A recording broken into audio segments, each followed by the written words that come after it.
Hi all, welcome to this video.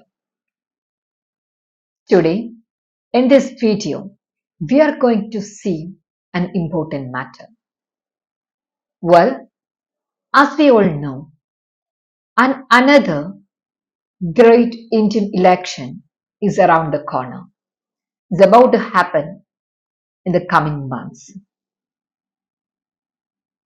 Since the independence in the year 1947, our nation witnessed many types of elections.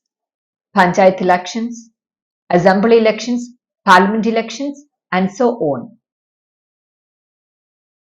Elections after elections.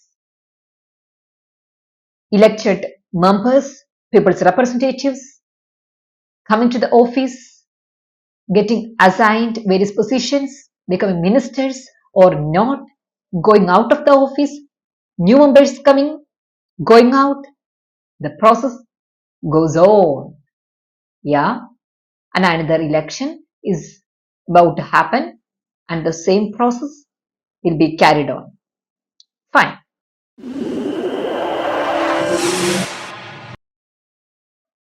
Nowadays, if we watch the news channels of India, we can see various political parties, positions, and such things happening at the roads, big halls, etc.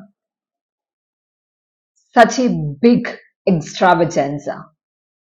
Very colorful, very vibrant. Wow. But let me ask you, do you believe this colorful is every corner of our nation? This vibrant is every corner of our nation? I don't think so. Of course, our nation is progressing. Developments are happening. These elected members are helping our nation. They are ruling and they are committed to the public. They are bringing new roads, engineering marvels, high-end technologies. Yes, of course, our nation is progressing. No doubt in that. India of 1947 is not the new India of 2024. Extremely different. Of course, there is development. But there are so many issues which are yet to be solved in India. From today on, we will be looking into certain matters which have to be resolved at the earliest by the people's representatives or by the government. Let's see.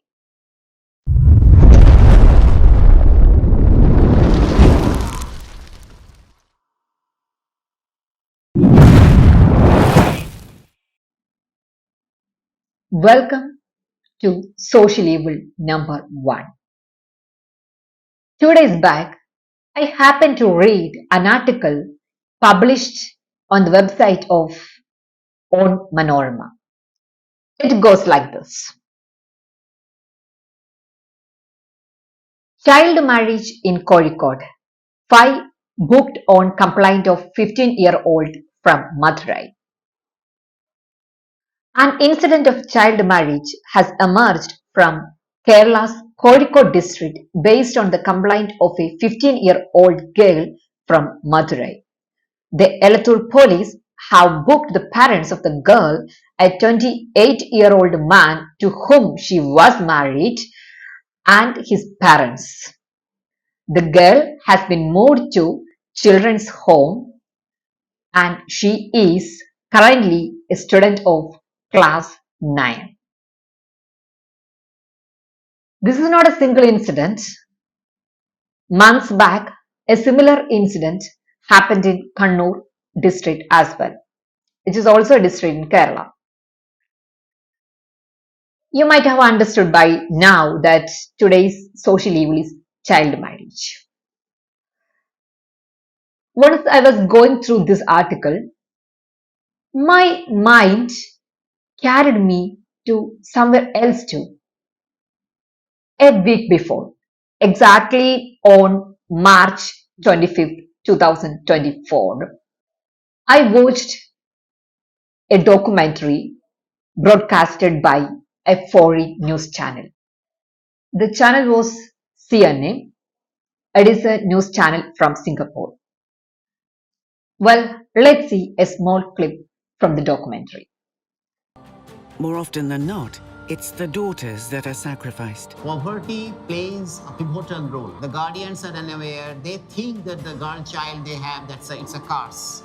It's a bane in disguise of a boon. Lokhi Pratima concept, jeta we think that it's not working there.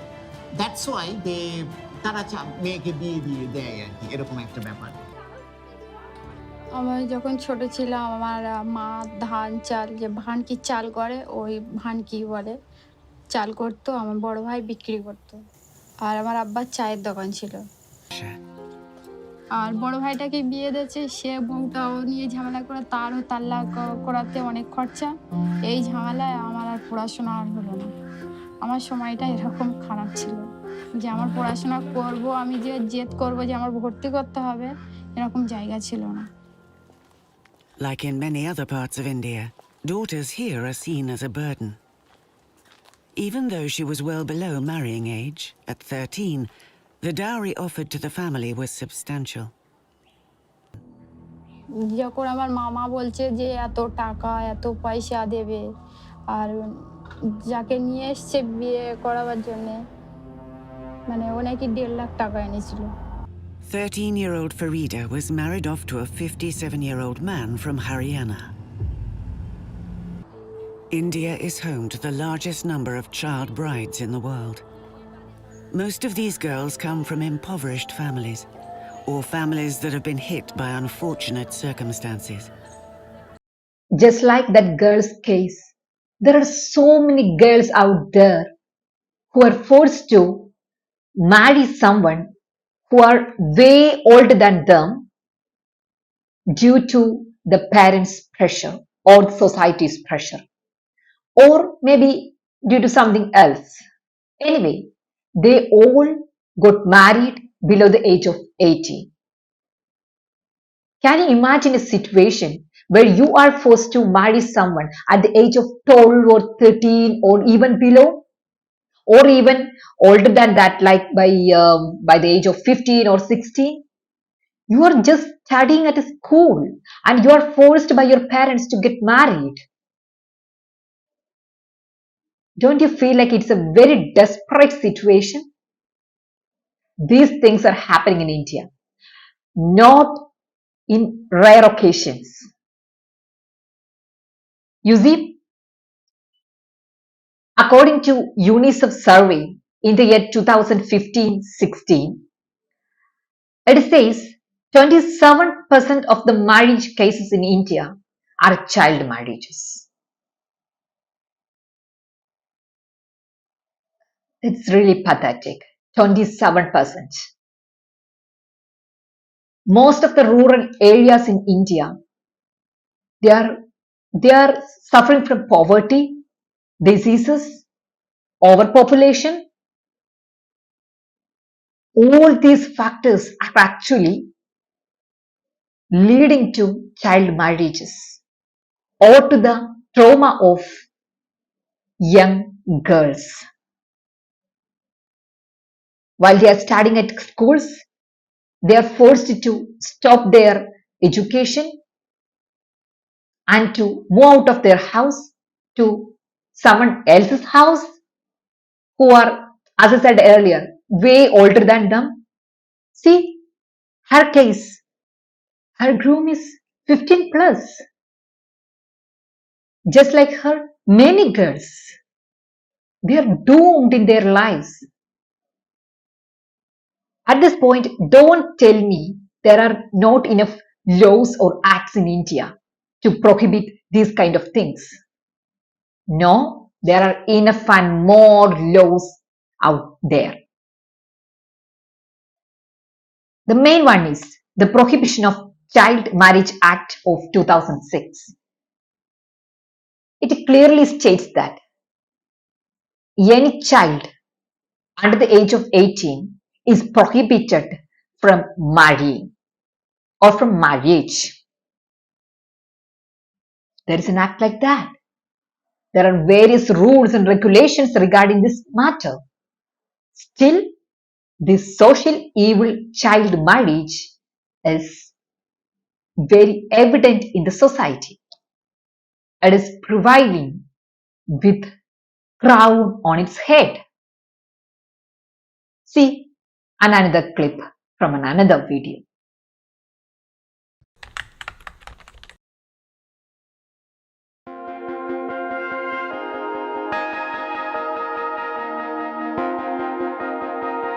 During the days of the British Raj, Malda was known as the capital of Bengal and was famously the English bazaar. Those days it was known for its trade routes, its silk business as well as mangoes. Now it's infamously known for drug trafficking, fake currency and more importantly, child marriage. Statistically speaking though, in India at least 27% of girls are married below the age of 18. Here in Malda, however, more than half of them are married as child brides. आप कौन से class में हो? 9 में। क्या यहाँ पे बच्चों की शादी कराना, जल्दी शादी कराना काफ़ी कॉमन है क्या? आप पे भी क्या आपकी जो परिवार वालों से दबाव आया था शादी करने का? हमारे বিয়েতে মত ছিল না। আমার মামারা বলছে কি যে আমার তো মা বাবা নেই, তার জন্য বিয়েটা দিলে পরে ভালো হয়। ছেলের বাড়ি অনেক একটু বড় লোক আছে তো, ঘর থেকে মানে তাড়ানোর জন্য ওরা উঠে পড়ে লেগেছে। এখানে থাকতে আমার একটু ভালো লাগে না। প্রতিদিন গাল শুনে আমাকে। There's a whole range of trauma that childhood brides undergo. Everything from physical, emotional as well as economic exploitation that they are subjected to. Not to mention the heightened risk of domestic violence. आपकी शादी कब हुई थी फिर? আমার বিয়ে 15 বছর হয়ে গেছিল। 15 में। The practice of child marriage has been reinforced generation after generation and is now looked upon as normal. Although this is the case, our government is doing a lot many things to eradicate this evil. For example, the state of Haryana introduced the Apni Beti Apni Dan program in the year 1994, which translates to My Daughter, My Wealth.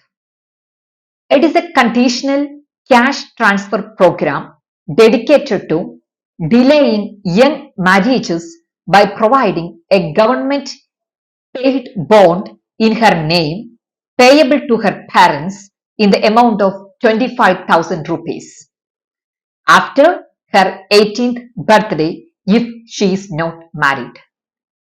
So, in the state of Haryana, if a girl crosses her age of 18 and yet she is still not married, then she will be given 25,000 rupees. It's a government initiative. But although there are these kinds of initiatives from the government's part, society has lot many loopholes to evade these laws. I will give an example. This case is from Rajasthan. People say in Rajasthan, the society or the mob has developed many ways of evading the law. For example, marriage ceremonies for underage persons will be held at night with small groups of people attending. This reduces the chance of neighbors or relatives alerting authorities. Once the marriage has taken place, the underage bride remains with her parents until she reaches puberty. This way, even if the authorities have been tipped off, the families can deny any wrongdoing. Now, let me ask you, why are there laws? For what purpose? At one side, government is trying to do its best to eradicate these social evils. But at the other side, public, people, wow, they have thousand ways to escape the situation. For whom are we making laws? This is the time I need to request people's representatives to look into these kinds of matters. See, I'm not saying that this is the problem of India or this is the problem of only India. This is a global issue. Child marriage is a global issue. See, countries like Kenya, Morocco, Mozambique, Zambia, Zimbabwe, Tanzania, these are African nations.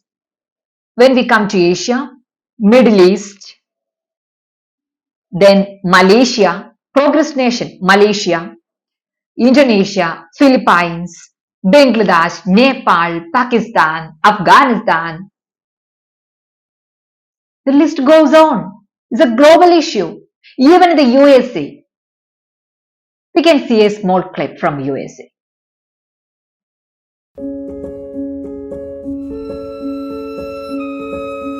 I have a picture and I'm just sitting there and I look like a little girl and I'm like just smiling, but I don't know what's going on.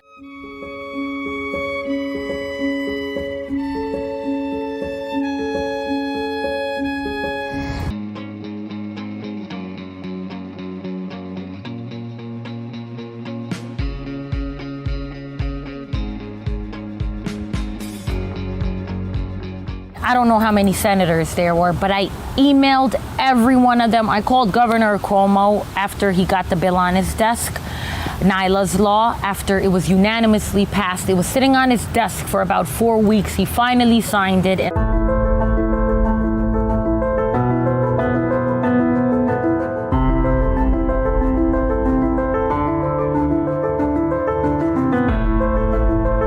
It's not just the Muslim women, not just the Jewish women, it's every woman in America. This is an American problem. So it's clear, it's a global issue, not India's sole problem. But why not the world's largest democratic nation try to put a full stop to this social evil?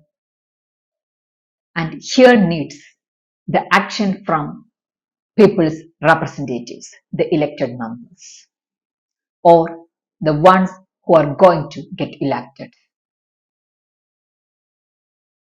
Dear sir or madam, please look into this matter, this social evil. Kindly appoint personalities who can reach out to the common people living or residing in rural areas of our nation. Not simply by appointing. There are so many people who got appointed at various areas of our nation who are working sincerely by giving awareness to the common people. But those mere awarenesses are not making so much change in the society, at least in the attitude of the people. Yes, there is a change. See, for example, according to UNICEF survey, a few decades back, the percent of people who got married before the age of 18 was 47. But now it's 27%. So it's a 20% decline. It's a great achievement. I'm not denying that. But still, There's a quarter of people who are getting married before the age of 18. We should not allow that. The government should not allow that. Government should protect its subjects. These young kids, they are the future of our nation. They should be given proper education. If not through awareness, if awareness is not working, then take the next step. Take action against the ones who are promoting these kinds of evils. If it's religious, if it's something else, or a particular community's motto, something else. There are many reasons. Or maybe poverty. We don't know. In either of the cases, government should take strict action against this evil. Then only the future of our nation will be better. Yes. No, I'm not saying anything. We need to wait and watch. Thank you for watching this video. Once again, dear people's representatives, look into this matter and take necessary actions at the earliest. Thank you.